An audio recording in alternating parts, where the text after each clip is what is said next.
Maybe we missed the sign for the highway. We didn't miss the sign. Where are we? So you're telling me I'm in a mystical town. I can't leave. These woods are not safe after dark. I can still hear those things whispering. We are stuck. I'm gonna find us a way out of this place.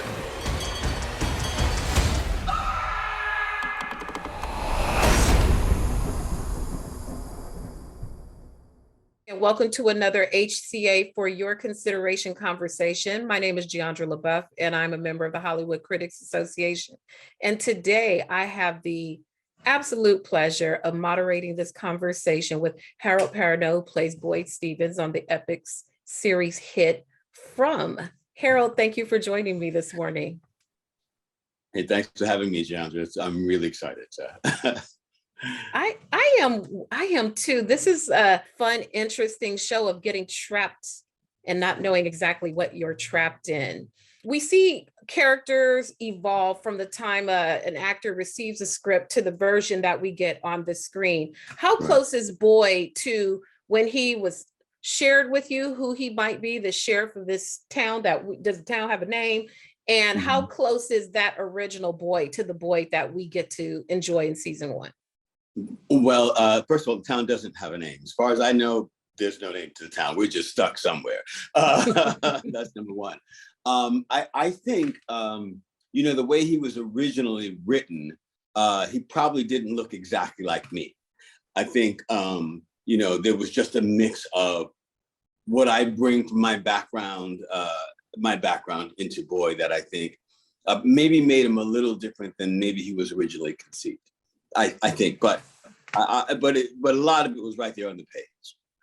I love that. It's a flavoring, and it's a lot of the nuance of Boyd, the relatability of having to be thrust in this position of leadership, and you don't even know what's going on yourself, but it is in your nature to want to lead and to protect. Is that a fair assessment of who Boyd is? That's a really fair assessment. Boyd fancies that he has the skills to get everybody out of this town, and to get them organized enough to focus up so that, we can all, when the time is right, march right out of the town. That's his hope. Marching out the town. If we get the log and the crows out the way, hopefully we can find the way out. So exactly. Very, very interesting.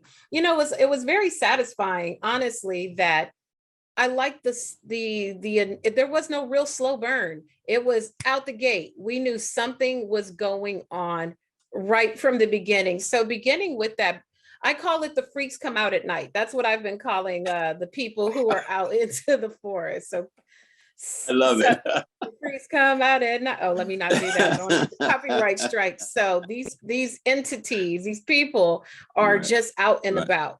So we know, the opening scene, Hitchcock would be proud of the crows. Anytime you see crows or ravens, we know something is going now. We learn very early that these things are ripping the flesh off of people's skin. Do you remember the first time you got to see a daily or a finished product or a finished version of what that looked like? The very first time I got to see it, I think, is the very first time the audience gets to see it. When I take Frank in to see what's happened to his family, and they used a combination of actors and props and all this other stuff. It was the first time I'd seen what these monsters were capable of. Before that, it was just my own imaginings. And so when I saw how they just eviscerated the body, just tore the flesh right off the bone, just like animals. I was really taken aback by it, and I thought, oh yeah, this is gonna scare folks, because it got me a little shaken in my boots. That's actually the scene that I point to, and I call it Boyd beats Frank's in the opening scene after seeing what this thing has done to his family. How easy or difficult is it to shoot a scene like that? You're in this small confined house and you're dragging him and look at what you've done. What was the day of shooting for a Russell Tussle type of scene like that? You know, whenever you shoot scenes like that, you have to be really secure with the other actor and secure with yourself. And then because we're, you know, both men, we have to be really aware that we have to share an actor's perspective of like, we can go as far as we need to go. Like nobody's ego is going to be bruised because of this or that. And so that's what we had to build right off, because it was just a long day of look at this and look at that, and me screaming and yanking him and coming up with ideas, you know, to like do the thing. And you know, that me pulling the gun on him was actually just a thing that happened. It wasn't in the script. It was a thing that happened. I got so mad that I wanted to shoot him in the head. And Jack said, leave it in, leave it in. And I was like, oh, okay. Jack was our director, Jack Bender, who is just great and like trust my instincts. I just did it. And he was like, yes, that's it. Because he has to be on that kind of shaky ground. And I was like, yeah, I think that's right. And so we played and we found stuff, and we, you know, yeah, Frank got his ass beat. Yeah, that was the scene that hooked me, because I thought, what is going on here? And why are the people responsible for another entity's doing? So that was a great scene. Well done. Well done. So in episode 2, we get our first look at some really intimate fear, like really feeling like voyeurs, because we have the camper scene and the camper surgery scene with your terrific co-stars, Ian and Simon and Chloe, in this an even smaller space. But in the midst of that, there's the unknown. Some of it's unknown to them. It's not unknown to some, and they're all having to coexist in this tiny little space while doing some really rudimentary surgery. When you all got together to perform that scene, how were your methods of conveying fear? Similar, different? Is that something you discussed about? What does fear look like to us from inside this camper? Well, the one thing that was really cool is that, again, Jack Bender, who directed that episode, just let us all each do our own thing. There was the really great thing is that we don't have any true connection to each other. Chloe and I, while, you know, or Christy and Boyd, while they're in the town together, you know, they're thrust into town, and that's all they know of each other. So how they handle things is brand new. And with Jim and his family showing up, anything that happens for them is all brand new. And so he's just sort of let us explore that. It took a number of days to do that with this camper that they built on the studio set in this tiny little space that was really confined. And one of the great things is that Chloe is actually a nurse. And so we really relied on her for a lot of the actual logistical things that, like, oh, what would we do? What would you need to do? Oh, you'd hold his head like this. Oh, this is how you direct this. Oh, this is where he would get a shot, and this is where he wouldn't get a shot. And so she was supremely helpful in all of that stuff. And so, again, what we all bring to the table was really, really interesting and fascinating. And Ian being a relatively new father, you know, he has a son about the age of Simon. He was, you know, he was really, it was really visceral for him, because it was a real easy leap for him to see his own kid on the floor with basically a stake through his leg. Do you know what I mean? And so yeah, we just used all those things to sort of collect. It was hot and it was tiny in that little box. So we was with us, the cameraman, lights, and was hot and sweaty, and but that all added to the claustrophobic kind of feel that you get. And then on top of that, oh, there are monsters out there that are coming. Do you know what I mean? And so it was really, really helpful to make us all feel a little uneasy. There wasn't anything fun about being inside that. When it was done, we were all happy. Like to get out of that little box. So it was really cool. As you say that now, I think maybe was it foreshadowing of if people are watching this, you've already gone to the end of the season and you know where we end up at the end. So maybe is it a little foreshadowing? They're kind of trapped in this box of a town. You start off in this box of a camper. Boyd ends up in a box. What's with the boxes in the town? A little bit. And You- there's the punishment box, which is the to segue Right. into the next scene I'm going to ask about. But was Right. that foreshadowing for the finale? I'm gonna tell you, you're the first person who's actually put it like that. So I don't know if it was foreshadowing, but I love that that's what you picked up from it. They're all in these little boxes. But no, we've never ever discussed this. This is the first time I've had this discussion ever. So I like it. Thank you. Oh, and the other character has a lunchbox. That's right. He has a lunchbox. It's We're getting there. I'm following you now. I'm with you now, sis. You lead, I'll follow. Let's go. I love it. I mean, that's what one of the great things about this show. There's so much that can be left for interpretation because Right. it's very creative and very interesting to see these people who are working together. Maybe they're divided into two factions. They have some very different ideas about punishment, community, and all of these different things, which leads us to the punishment box. And Right. it kind of it pains Boyd to use it, and it almost makes him like a prisoner in a box because he's created this method for trying to create order, but it's Right. painful to use. Frank, the box. Can't do it. It was never supposed... I built the goddamn box as a deterrent. It's supposed to scare people. I can't. It has to be about all of these different people making choices and the fear in making all choices. And that's how the audience comes in. That's how you get to come up with this idea about the box. We're not giving you all the answers. We're just posing all the questions. If this person had to do this and that person had to do that, and then what do you see and all that, and that's the thing that I think that creates the community around the show, that creates the enjoyment in watching the show. And still you get those like, the monsters are coming, and the fear of that when they show up, or what they might do, or when they rip into that box, like how bad that is. And so I think that's the great part about our show, actually. Yeah, For sure. I love all those things. It's almost an act of mercy, from Boyd giving the choice. You can do it or you can run. And in that case, he chose to go into the box, and I don't know, very sad. That was very sad. I tried to put myself in that situation because you're responsible, but do you ask for right. atonement?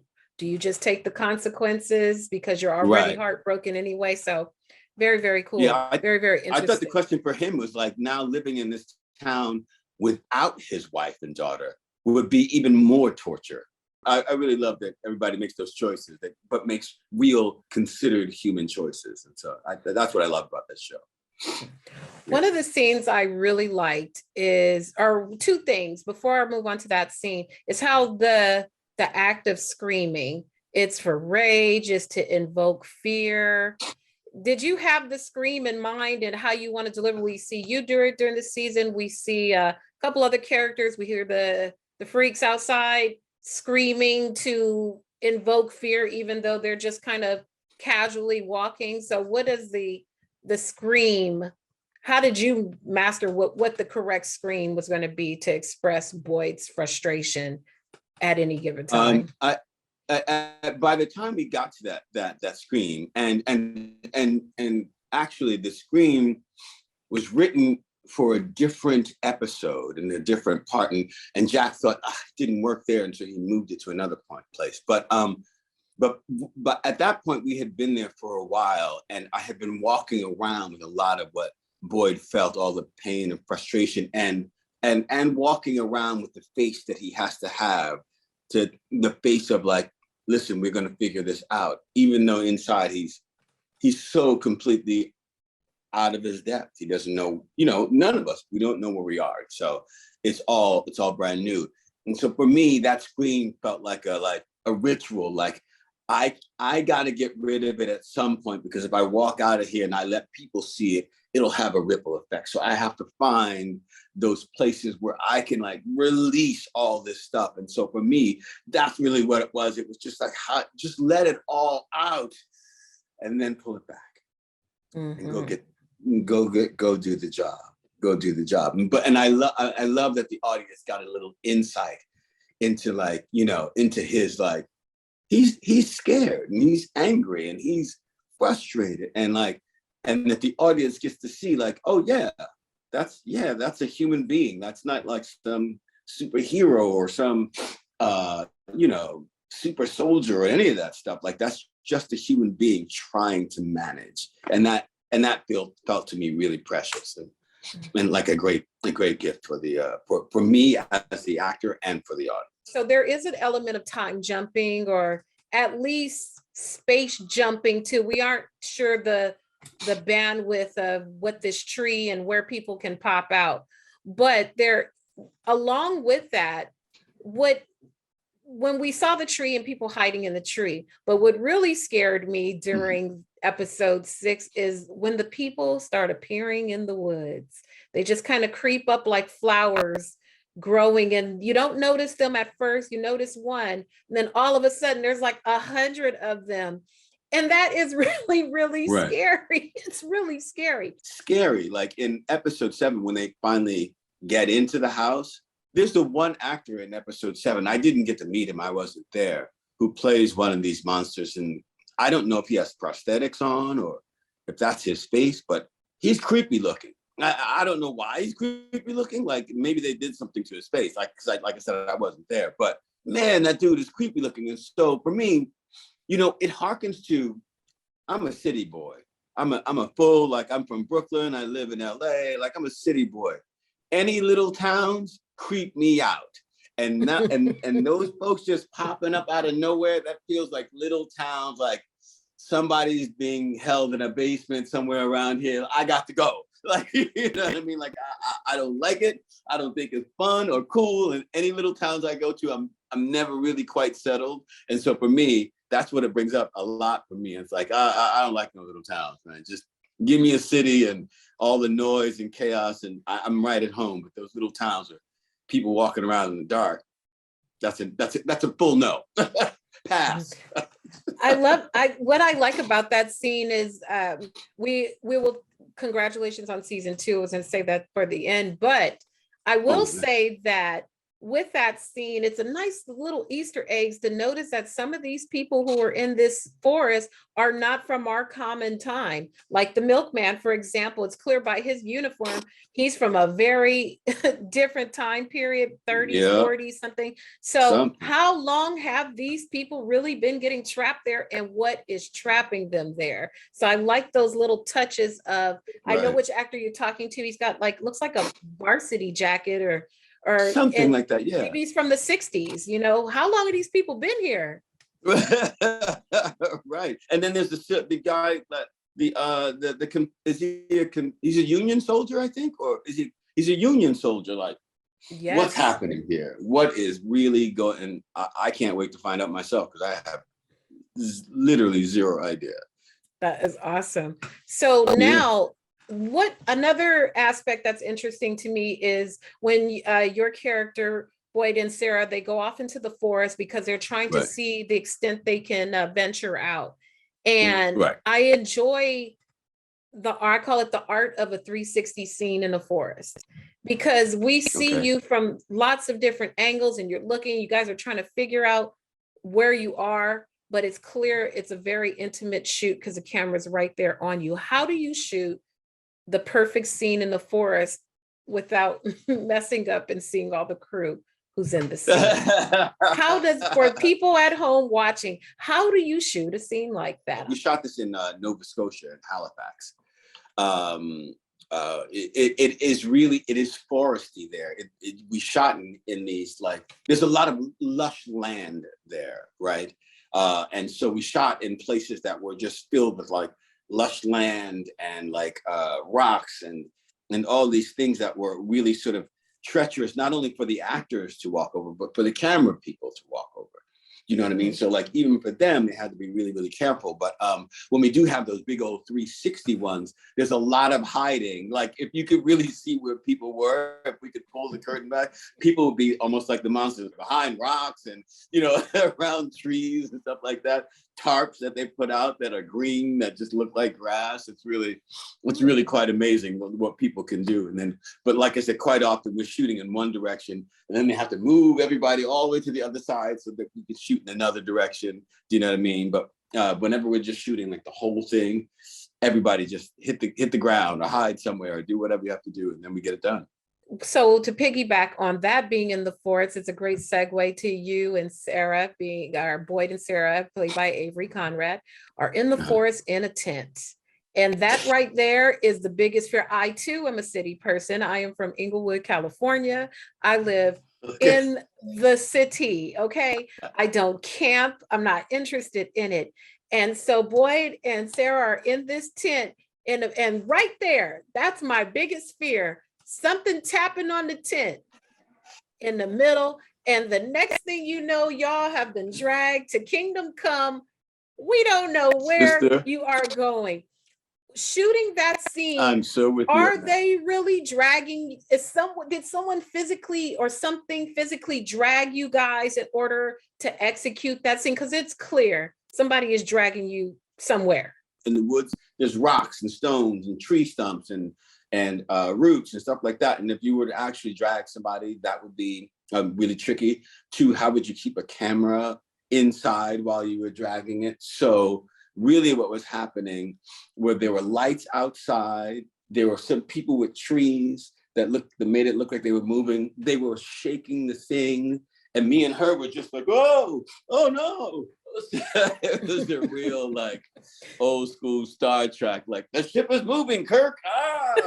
Like it was just us doing it. And I was a little scared about that scene. I was like, oh God, I hope this looks real. Because it was really just like every time they yelled cut, we burst into laughter, Avery and I, because it really feels silly. It feels like super silly. It's like, oh no, oh God. Like, no, it was great. Really I'm telling you, that right there is what prevents me from ever wanting to camp in my life. Is that type of a moment right there in the middle of the night? It's quiet, it's dark. We don't know if we can trust Sarah. We don't know anything. Right. We still don't know if the talisman even works. Or maybe it's just maybe it's magnifying an inner power, and it really is not about the talisman. Maybe it's about the power from within. We don't know. We have no idea. Again, a thing I've only talked about with you. That's a really cool perspective. Nobody's brought that one up yet. So okay. There you go. Because there's enough talisman for everyone in the town to have one, because Boyd found them. We find out later in the season he found them in the cave. Was like, oh yeah, they couldn't come in when I had these. Okay, let me take all these to the town. But there's still a lot, even with all the slaughtering of people, there's still a lot of people there from different eras. So I don't know if they have enough talisman for everyone. We hope they do. I don't know. Because you guys needed like 4 in the tent. I know. Yeah, I wonder about those people, man. Like how long they've been there. Yeah, I can't wait to find out what's happening. And like, were they victims or are they not? Like, there's just so much to play with in season 2. And when does one start hearing their own loved ones? That's a very interesting. At what level in the hierarchy that it becomes not just random people trying to kill you, but your actual loved ones. And how are they able to tap into your energy to know those? Is it your most guilty thoughts or things you feel guilty about? We know what happens with Boyd's wife, but I'm sorry, the character who's in the room who lets his friend in through the window and essentially causes the slaughter at the house. You know, what did he do to her? What did he do to her? Like, why do these particular people, and why does young Ethan have this connection? Why do certain people have this connection? All great things that we can really find some insight about. I know they call it horror, but there's so much happening in the show there's like mystery and there's sci-fi and there's horror, like the real horror. But like that stuff, the connections to the place where we are, why there are the time jumps, you know, the faraway tree. What is the faraway tree? And like, and how does the faraway tree work? Who's that little boy in white? And where's his mama? Like all that stuff is really kind of interesting. So, and lastly, episode 10, your wife, when I saw, I'm like, his wife is in a web and it is not Charlotte, and they have you claustrophobic in another box. I'm like, what is this Charlotte's Web moment having? It's not Radiant or some pig, you know, for all the, that tells you what era, we from the same era. Exactly right. Exactly right. What do you think is the symbology of Boyd's wife being trapped in a web? Does the web represent guilt? Does the web? I you know, that is one of those ones I can't wait to find out what's happening. When I first read the script and they were saying like, oh, there are just like webs all over and like the trees are filled with webs. I was like, oh, I mean, those must be some gigantic spiders. And they said, oh, you've never seen this before? And so then they showed me these pictures from Australia of these trees that are solid webs, right? Exactly right. You shudder, right? You shudder. And so I am really looking forward to seeing, you know, what that is, because, you know, there are a bunch of things, and this is not me just as a fan theorizing, right?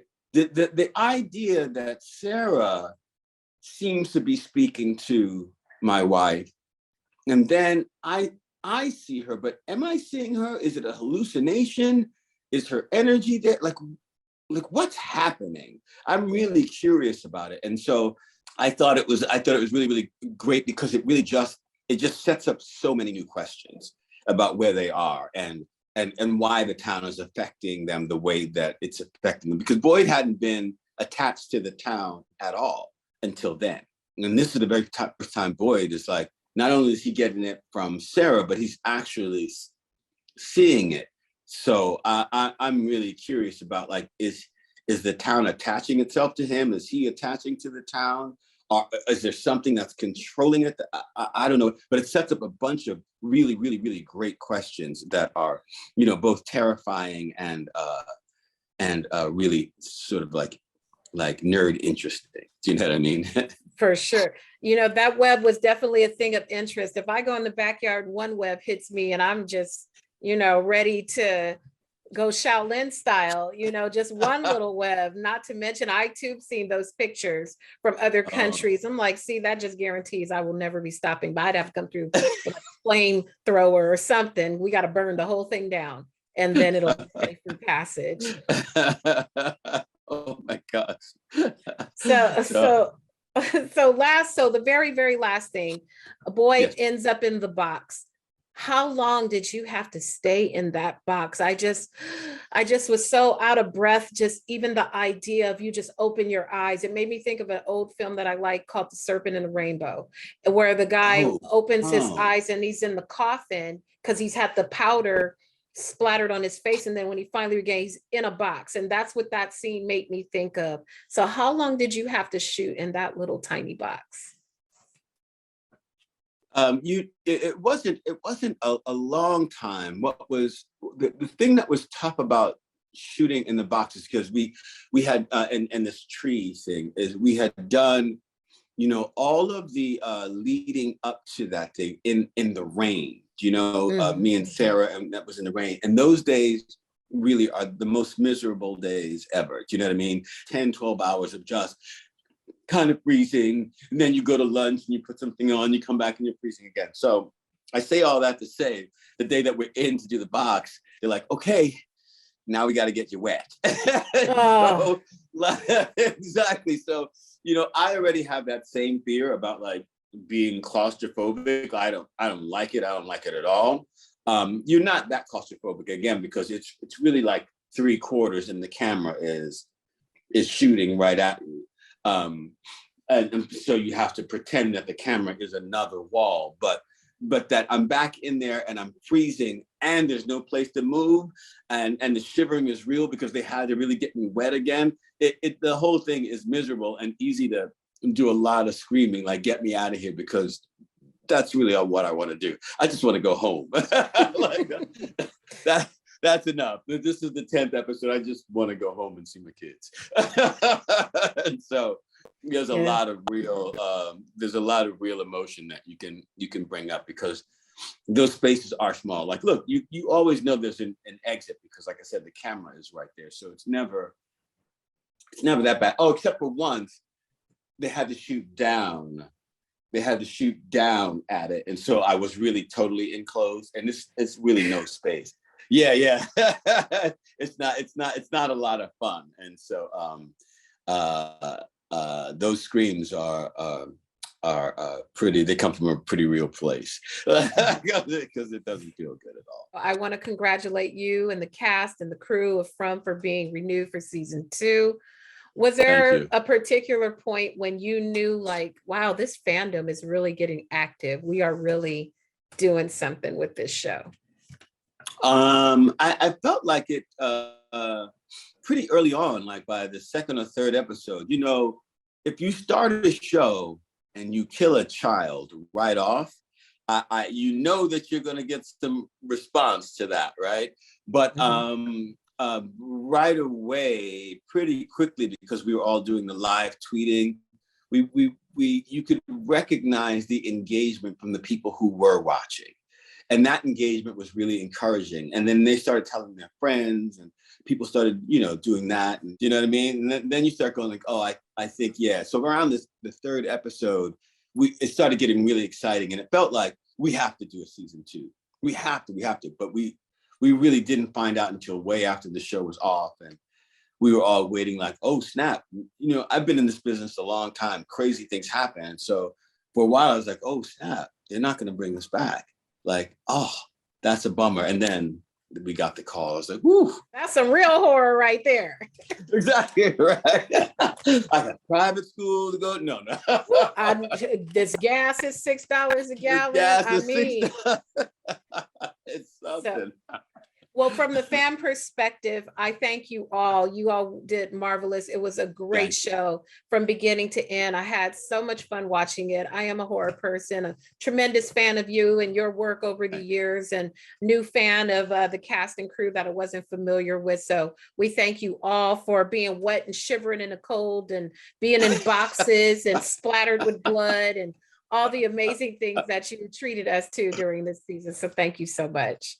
Thank you. This is an incredible interview, and you're so much fun and so funny. So I really appreciate you taking the time to talk to me. Thanks. The pleasure is entirely mine. So I thank you on behalf of the Hollywood Critics Association. Thank you for your consideration conversation.